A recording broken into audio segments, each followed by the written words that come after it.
investment based on a particular unit or the whole development? Correct answer is it's linked to a unit. So when the investor signs an agreement, an investment agreement, it specifies the unit, let's say A101.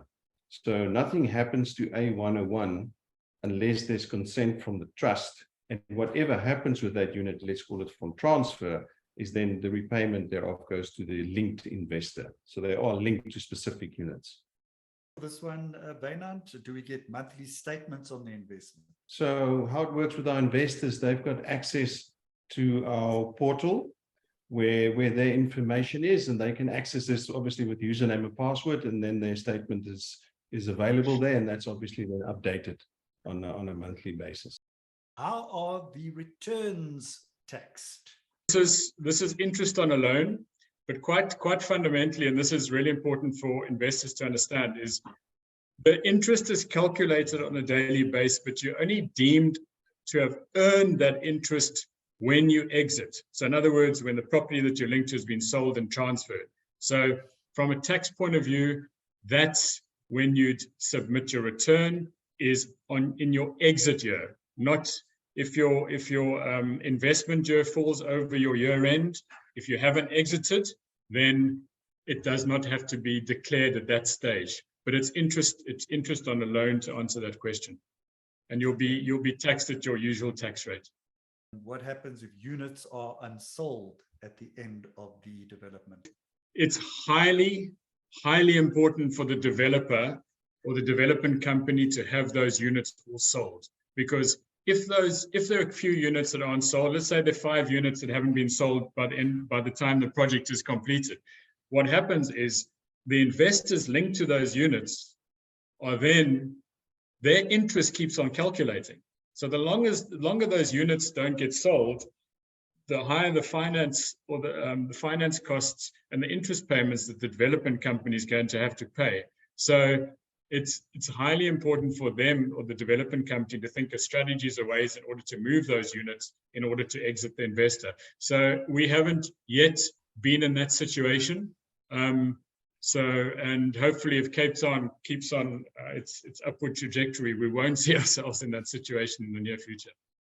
Is if the scenario presents itself where it didn't sell, because as Nick mentioned, we've been fortunate at the moment that that's not been the case, but just to entertain that scenario. So typically what would happen is as Nick said, our average exit on these transactions is close to 15 months on average. So what typically happens is there's enough surplus in the transaction to carry, let's call it, the vacant property and sell it in the remainder of the 6 months, for that matter. We can entertain it and say, what happens if it doesn't sell after that? In a worst case scenario, the investor will still have the security of the asset. The investor will still have the income of the asset. But then you move into a scenario where the investor can approach the trust and say, look, guys, what is our options here? But I mean, we've never been there.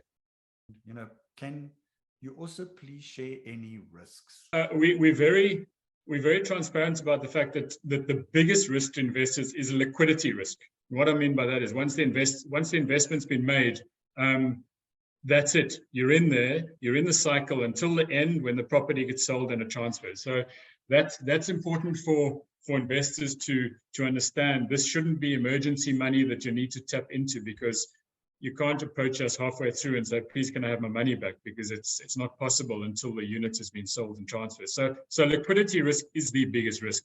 Other risks come with, you hear these stories about investors pay funds to these projects and then the project doesn't go ahead and investors lose their money. Well, with these projects, that can't happen.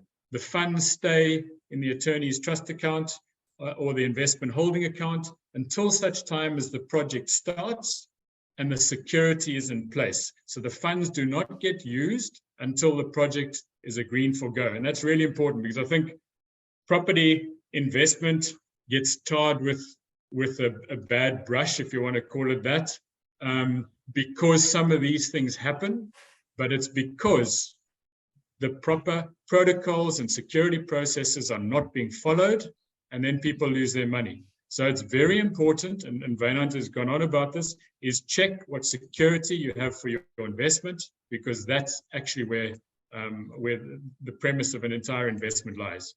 The other risks are possibly, in construction with external parties. Fortunately, there's an affiliate construction company with us, and so it's closely managed so that you don't have that risk of external construction company going bankrupt and then putting the project at risk. So those are some of the ones that come to mind, Neil.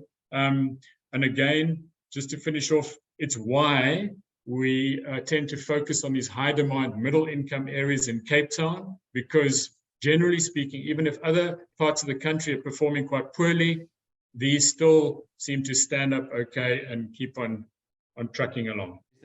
Typically, when an investor does an investment and it goes north of, at the current environment, 14%, I think there's almost a subconscious acceptance that I might lose all my money because it's a high risk that I'm entering. It's always high risk, high return, that sort of thing that's been going around for ages. So from a risk point in our structure is any money that's been spent has been spent on something. So if you entertain a worst case scenario and you stop the project right in the middle, for that matter, that's not a worst case scenario. There's an asset there which has been paid for. So the investors will never be in a situation where they drive to a site and they find, but there's not even a site there because of the checks and balances. So it's a whole different approach from high risk, high return scenario. That's why we're trying to bring these, we are bringing these two together, that there's always something tangible that is available for the investors. Now, risks, there's a sea of risks involved in anything, but we minimize all those risks.